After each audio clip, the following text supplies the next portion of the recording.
नमस्कार, बहुत स्वागत है आपका न्यूज 18 इंडिया। आप देख रहे हैं, मैं हूं आपके साथ शालिनी कपूर तिवारी। मोदी सरकार का ये अगला कार्यकाल जिसके ऊपर न्यूज 18 इंडिया की ये महा कवरेज आप देख रहे हैं। देखिए, मोदी कैबिनेट के संभावित मंत्री रामदास आठवले ने पीएम के साथ हुई बैठक से निकलने के बाद एनसीपी के अजीत पवार गुट पर बड़ा दावा कर दिया है। उन्होंने कहा है अजीत पवार गुट में मंत्रिमंडल में शामिल होने के लिए अपने किसी भी सांसद का नाम ही नहीं दिया।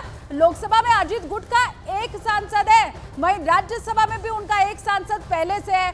एनसीपी के अजीत पवार गुट से कोई भी नेता सुबह पीएम आवास पर हुई बैठक में शामिल ही नहीं हुआ था। ये बहुत बड़ी खबर आपको हम दे रहे हैं। रामदास आठवले दावा कर रहे हैं कि एनसीपी तय नहीं कर पाई कि उसकी तरफ से आखिर कौन होगा मंत्री, और इसीलिए एनसीपी का कोई नेता मीटिंग में दिखाई नहीं दिया। एक सांसद जो एनसीपी का है उसका नाम शायद आगे नहीं बढ़ाया गया था या क्या, इसे लेकर के अंदर खाने हुआ, ये अभी रहस्य है, लेकिन बड़ा दावा रामदास आठवले का यह है।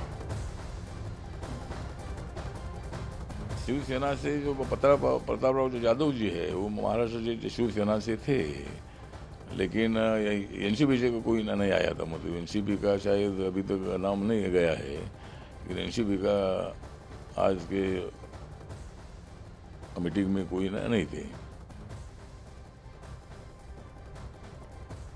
तो बड़ी जानकारी रामदास आठवले की तरफ से दी जा रही है। अजीत पवार ने किसी नेता का नाम दिया ही नहीं। हालांकि लोकसभा के अगर अंदर हम बात करें, ये जो चुनाव हुआ है, एक सांसद एनसीपी के पास है तो कायदे से उसका नाम आगे बढ़ाया जाना चाहिए था रामदास आठवले, लेकिन ये कह रहे हैं कि अजीत पवार ने किसी का नाम आगे नहीं किया।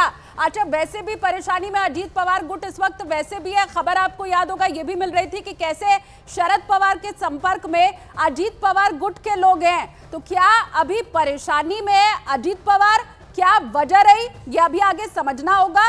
लेकिन रामदास आठवले की तरफ से वो जो सवाल बार बार गूंज रहा था कि आखिर एनसीपी का कोई नेता मीटिंग में शामिल क्यों नहीं हुआ, उसे लेकर अब ये जवाब दिया गया है। न्यूज 18 इंडिया के विक्रांत यादव मेरे साथ जुड़े हुए हैं, उनका हम रुख कर लेते हैं। विक्रांत जी, बहुत ज्यादा परेशानी होनी नहीं चाहिए थी। एक नेता जीता है, उसी का नाम आगे बढ़ाना था शायद। कहां पर मामला फंसा? देखिए, मैं आपको इसके पीछे की असली कहानी बताता हूं। और एनसीपी का सिर्फ एक सांसद जीते हैं रायगढ़ से, तो लोकसभा का केवल एक सांसद है। लेकिन प्रफुल्ल पटेल पार्टी के राज्यसभा के सांसद हैं, बड़े सांसद हैं, पहले भी केंद्रीय मंत्री रह चुके हैं। ये कहा जा रहा है कि एनसीपी के अंदर एक नाम तय नहीं हो पाया है। जो लोकसभा सांसद है उनका ये कहना है कि उनका हक बनता है, क्योंकि वो पार्टी के 4 लोकसभा सांसद जो लड़े थे उनमें से अकेले जीत कर सामने आए हैं।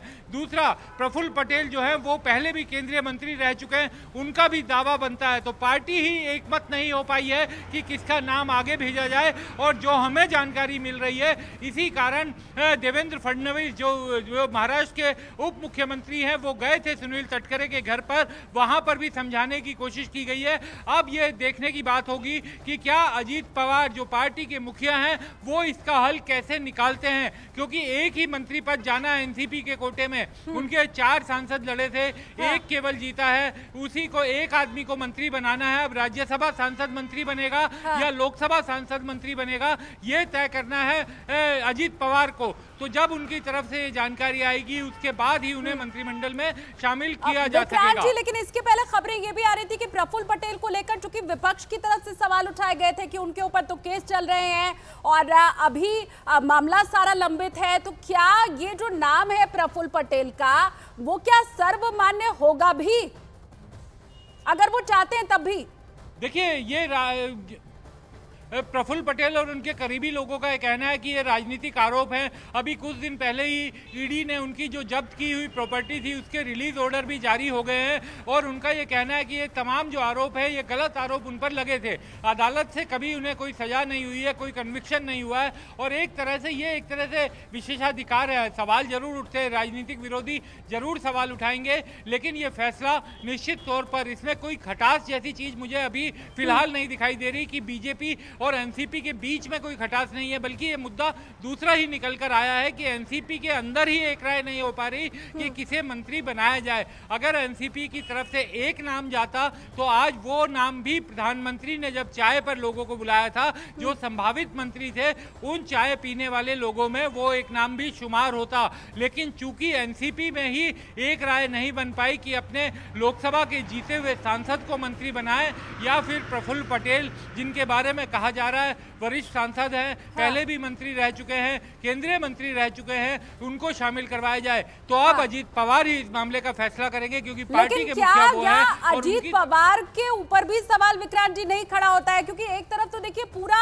एनडीए कुनबा अब एक हो गया है। सवाल तो पहले एनडीए के लिए भी उठ रहा था ना कि भाई जेडीयू कुछ और कह सकता है, टीडीपी की तरफ से हो सकता है मांग किया जाए, छिटक जाए लोग। एक तरफ तो पूरा कुनबा एक हो गया, और वही दो में से कोई एक नाम अगर अजीत पवार नहीं तय कर पा रहे हैं या उनके कहने के बाद भी बगावत है, तो सवालिया निशान तो फिर अजीत पवार के ऊपर भी उठेगा। देखिए, पार्टी जब कमजोर होती है या उसका अपेक्षित परिणाम नहीं आता तो इस तरीके की दिक्कतें आती हैं। अगर अजीत पवार के 4 में से 4 सांसद जीत जाते तो शायद ये झगड़ा कम होता, तब वो बड़ी आसानी से उन 4 में से किसी एक का नाम दे सकते थे। लेकिन चूंकि एक ही नाम, एक ही लोकसभा सांसद जीता है, तो जो लोकसभा जीता है उसको ये लगता है कि उसका एक स्वाभाविक अधिकार है कि उसे मंत्रिमंडल में शामिल करवाया जाए। और राज्यसभा, क्योंकि पुराने सांसद हैं, उनको ये लगता है कि पहले भी वो मंत्रिमंडल में रहे हैं, पार्टी के पुराने सहयोगी रहे हैं, पार्टी के साथ रहे हैं, पार्टी को बड़ा करने में उनकी भूमिका है, पार्टी बनाने में उनकी भूमिका है, शरद पवार से जब पार्टी अलग हुई लोगों को जोड़ने में भूमिका है। तो ये तमाम अंतर्कलह तभी सामने आते हैं जब पार्टी थोड़ी कमजोर हो। तो अजीत पवार की पार्टी उतना अपेक्षित परिणाम नहीं ला सकी जैसी उन्होंने अपेक्षा की थी। बारामती, जो अजीत पवार के नाम की सीट मानी जाती थी, सुप्रिया सुले वहां से भले ही सांसद पिछली बार भी जीती थी, इस बार भी जीती थी, लेकिन इस बार बारामती से अजीत पवार की धर्मपत्नी वहां से उम्मीदवार थी। बारामती में कहा जाता है कि अजीत पवार का जलवा चलता था, लेकिन वो जलवा चुनावी नतीजों में जीत में नहीं बदल पाया। तो दबाव आता है, जब भी कोई पार्टी कमजोर होती है तो उस पर दबाव बढ़ता है। और मैं फिर दोबारा कहूंगा कि अगर 4 में से 4 सांसद जीतते तो शायद एक नाम देना आसान होता। तब आपका लीडर का से ज्यादा बड़ा हो जाता है। अब नाम चुनने में, नाम तय करने में तो परेशानी की बड़ी वजह यही रही कि पार्टी अभी लोकसभा चुनावों में भी कमजोर पड़ी है। विक्रांत जी, आप बने रहिए हमारे साथ, आगे भी आपके पास लौटेंगे। लेकिन देखिए, आज शाम मोदी की तीसरी सरकार का शपथ ग्रहण है। नई कैबिनेट में मंत्रियों को लेकर जो सस्पेंस बना था उस पर से पर्दा हट चुका है। नई कैबिनेट की तस्वीर करीब करीब अब साफ हो चुकी है। शपथ ग्रहण के पहले पीएम मोदी ने संभावित मंत्रियों को चाय पर बुलाया। सूत्रों के मुताबिक पीएम ने 100 दिन के रोडमैप पर चर्चा की है। मंत्रियों को रोडमैप लागू करने का निर्देश भी दे दिया गया है। इसके साथ ही पीएम ने बताया कि 5 साल का रोडमैप तैयार है, और इसके अलावा पीएम ने 2047 तक विकसित भारत बनाने के लक्ष्य की जानकारी भी दी है। इस बैठक में वो सारे सांसद मौजूद रहे जिन्हें मंत्री बनाया जाना है। आज शाम 7:15 बजे का अब इंतजार है। पीएम मोदी तीसरी बार आज शपथ लेने वाले हैं।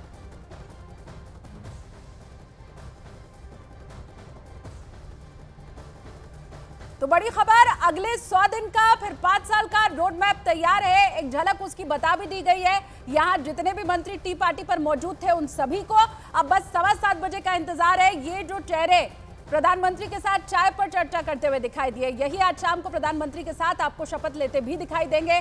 और आगे क्या करना है ये तो पहले इन्हें बताया जा चुका है। पिछले 10 सालों से ये देश विकास की राह पर तीव्र गति से आगे बढ़ रहा है। खासतौर पर हम जैसे युवा सांसदों को उनके अनुभव से सीखने की बहुत ज़रूरत है। उन्हीं का अनुभव का आज लाभ लेने हम लोग वहाँ गए थे। प्रधानमंत्री जी ने कई ऐसी बातें हैं जो हम लोगों को बताई, जो हम लोग के लिए सीखनी भी ज़रूरी हैं। आज बहुत इनफॉर्मल बातचीत प्रधानमंत्री जी के साथ बैठकर हुई। 100 दिन के एजेंडे की बात की गई योजना, ये आने वाले दिनों में सारी बातें सामने आएंगी। आने वाले दिनों में सारी बातें हो जाएगी। लेकिन फिर से मैं विक्रांत जी का रुख करती हूँ। विक्रांत जी ये कह रहे हैं कि ये तो इनफॉर्मल मीटिंग थी और कई बातें बता दी गई हैं, बहुत सी बातों के बारे में अभी आगे पता चल जाएगा। जाहिर सी बात है, ये तो शुरुआत है अभी। देखिए बिल्कुल, ये जो मीटिंग होती है चाय पर, प्रधानमंत्री ने 2014 के बाद भी बुलाया था अपने संभावित मंत्रियों को, 19 में भी बुलाया था और आज भी बुलाया था। एक तरह से कहा जाता है कि एक कंफर्ट लेवल आ जाता है, क्योंकि अभी तक वो बतौर सांसद प्रधानमंत्री से मिलते थे, लेकिन अब प्रधानमंत्री की टीम में शामिल हो रहे हैं। जब आप कैबिनेट में शामिल हो जाते हैं तो एक तरह से जो देश की टीम, जो सरकार की टीम होती है, जो आगे ले आ रही है देश को, उसका हिस्सा बनने जा रहे होते हैं। और निश्चित तौर पर एक सांसद से ज़्यादा अपेक्षाएं मंत्री पर बढ़ जाती है, क्योंकि सरकार का एजेंडा लागू करना है अब उन्हें और उसे सामने रखना है लोगों के सामने।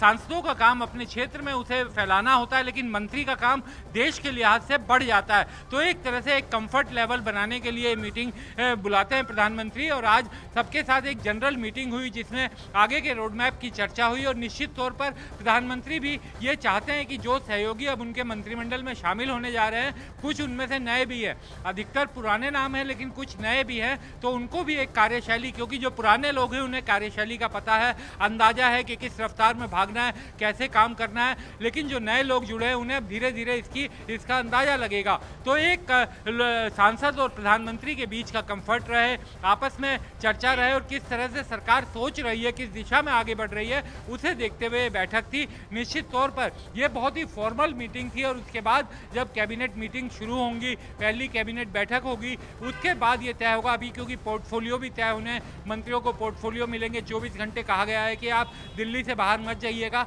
इसका साफ मतलब यह है कि अगले 24 घंटे में पोर्टफोलियो तय हो जाएंगे। कल शाम तक पोर्टफोलियो ये साफ हो जाएगा कि किस कैबिनेट मंत्री को, किस राज्य मंत्री को क्या पोर्टफोलियो मिला है, क्या किस मंत्रालय का उसे दारोमदार मिला है, तो उसके बाद काम शुरू होगा। तो ये आज एक मीटिंग, जो पहली मीटिंग थी, बड़ी फॉर्मल मीटिंग होती है, मुलाकात की मीटिंग होती है, इनफॉर्मली लोग मिलते हैं। प्रधानमंत्री वहाँ पर एक बेसिक अपना किस तरीके से आगे बढ़ना है वो संभावित मंत्रियों के साथ बताया और आगे की रणनीति अब तैयार होगी।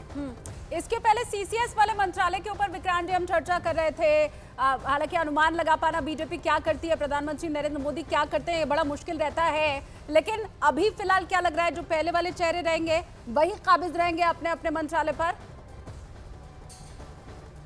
देखिए, मुझे इसमें ऐसा लग रहा है क्योंकि प्रधानमंत्री की आज जो चाय की मीटिंग रही उसमें जो महत्वपूर्ण नाम थे, अनुराग ठाकुर के केंद्रीय मंत्री हैं, स्मृति ईरानी मंत्री हैं, राजीव चंद्रशेखर हैं, नारायण राणे हैं, पुरुषोत्तम रूपाला हैं, भारती पवार है, राव साहब दानवे हैं। ये मंत्री वहाँ पर दिखाई नहीं दिए। ये इनमें से कई लोग जीते हैं, कुछ हारे भी हैं। अनुराग ठाकुर चुनाव जीते हैं, राजीव चंद्रशेखर चुनाव हार गए, हालांकि नारायण राणे चुनाव जीते हैं, पुरुषोत्तम रूपाला भी चुनाव जीते हैं, भारती पवार और राव साहब दानवे ये भी नहीं दिखाई दिए। तो ये एक कयास लगाया जा रहा है कि ये संभावित मंत्रियों की सूची में ये नाम नहीं है। इसका मतलब अब संगठन में इनकी भूमिका होगी, किस तरीके से नई भूमिका तय होगी ये अब साफ होगा, क्योंकि चाय में उन्हीं लोगों को बुलाया गया जिनको कैबिनेट में शामिल किया जा रहा है, जो मंत्रिमंडल का हिस्सा बनना जा रहे हैं। ये एक सुबह से बड़ी चर्चा थी कि अन्नामलाई जो तमिलनाडु में बीजेपी के फेस है, उन्हें भी बुलाया गया है, लेकिन चाय में वो नहीं थे, वो प्रधानमंत्री की मीटिंग में नहीं थे। तो ठीक है, मैं विक्रांत जी लौटती हूँ आपके पास, दोबारा फिर चर्चा करेंगे। लेकिन देखिए, जोधपुर से सांसद गजेंद्र सिंह शेखावत का नाम भी मंत्रियों के लिस्ट में है।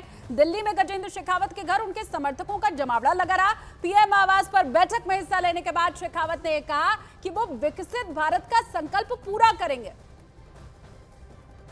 आज प्रधानमंत्री कार्यालय से तमाम सांसदों को फोन कॉल गया और उनके साथ में चाय पर पार्टी भी हुई, और जिसमें ये माना जा रहा है कि तमाम ऐसे लोग हैं जिसमें गजेंद्र सिंह शेखावत वो अभी मौजूदा मंत्री भी हैं। और इस दौरान आप देखें कि बधाई देने वालों का तांता लगा हुआ है।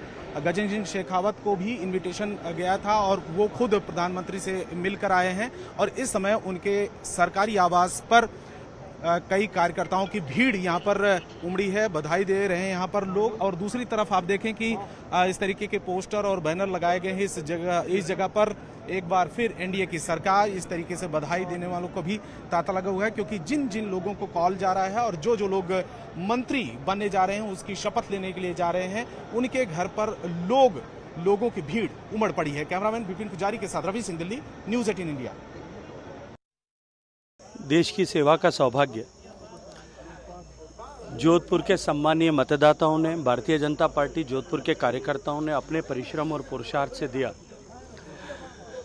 तीसरी बार भारतीय जनता पार्टी के प्रदेश नेतृत्व ने और राष्ट्रीय नेतृत्व ने भरोसा करके लोकसभा का प्रत्याशी बनने का सौभाग्यपूर्ण अवसर दिया। मैं हृदयपूर्वक जोधपुर के मतदाताओं का, भारतीय जनता पार्टी जोधपुर और कार्यकर्ताओं का, राजस्थान प्रदेश नेतृत्व का, देश के नेतृत्व का हृदयपूर्वक अभिनंदन करता हूं, आभार ज्ञापित करता हूं।